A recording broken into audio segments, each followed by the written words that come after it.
Saudara, aktivitas penambangan nikel di Pulau Gak Raja 4, Papua Barat Daya masih dihentikan sementara. Pengelola tambang mengatakan penghentian dilakukan hingga menunggu keputusan dari Kementerian SDM.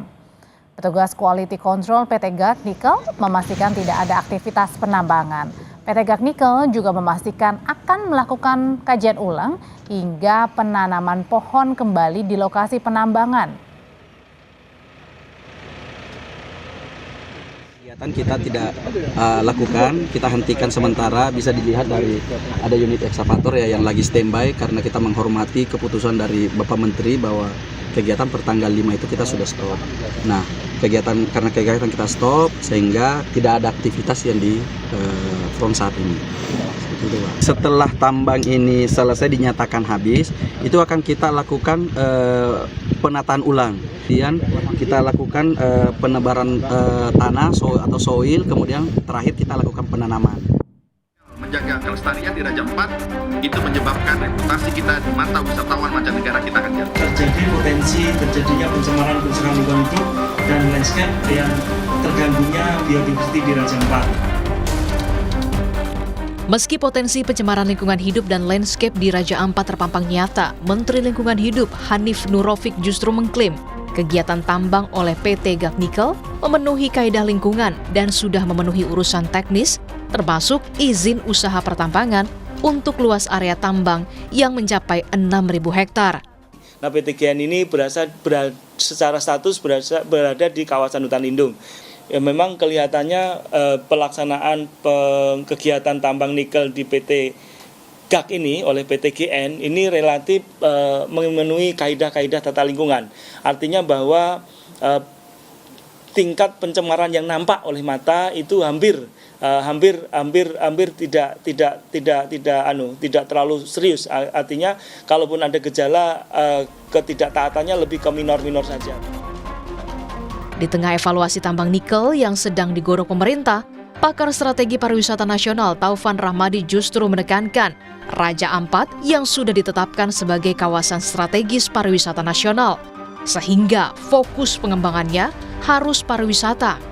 Aktivitas tambang jelas berdampak buruk pada citra pariwisata Raja Ampat di mata dunia. Once kita gagal menjaga kelestarian di Raja Ampat, itu menyebabkan reputasi kita di mata wisatawan mancanegara kita akan jatuh. Dengan diletakkannya Raja Ampat sebagai KSPN, itu artinya fokus pengembangan, fokus pembangunan itu berbicara tentang pariwisata. Satu itu. Jangan sampai nanti ketika Raja Ampat ini tanda petik hilang dari konteks target wisatawan premium mancanegara, ini akan berdampak kepada penghasilan masyarakat di sana. Komisi 12 DPR yang membidangi energi dan sumber daya mineral dan lingkungan hidup pun mendorong pemerintah harus fokus apa peruntukan kawasan Raja Ampat. Menurut saya harus dikaji dulu, harus dikaji dengan serius ya. Apakah sekarang ini dampaknya ke wisata itu akan sangat destruktif ya. Ya. Oke. Tapi kembali lagi sebenarnya persoalannya itu Mas. Persoalannya itu kita mau kembangkan sebagai apa daerah Raja Ampat itu. Kalau wisata ya sudah pertambangannya itu untuk sementara. Karena ini sudah ada, tentu perlu ada kebijakan khusus bagaimana mengurangi mengurangi aktivitas pertambangan di situ, dan akhirnya nanti pasti juga perlu ditutup itu pertambangan yang ada di daerah Raja Ampat itu. Desakan untuk menghentikan tambang nikel di Raja Ampat, Papua Barat Daya masih ramai disuarakan. Salah satunya dari musisi Indonesia Timur, Ryan Pono, yang berencanakan membuat konser atau gerakan untuk menolak aktivitas tambang di Raja Ampat. Menyuarakan tentang isu Save Raja Ampat ini bukan hanya terjadi di sosial media, tapi mudah-mudahan juga bisa terjadi secara offline. Itu artinya ada pergerakan, ada showcase, ada konser atau apapun output kreatif yang bisa menyuarakan secara langsung terkait isu ini. Tagar Save Raja Ampat satu dari banyaknya desakan hentikan aktivitas tambang di Raja Ampat.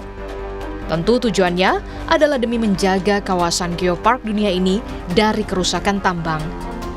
Tim Liputan, Kompas TV.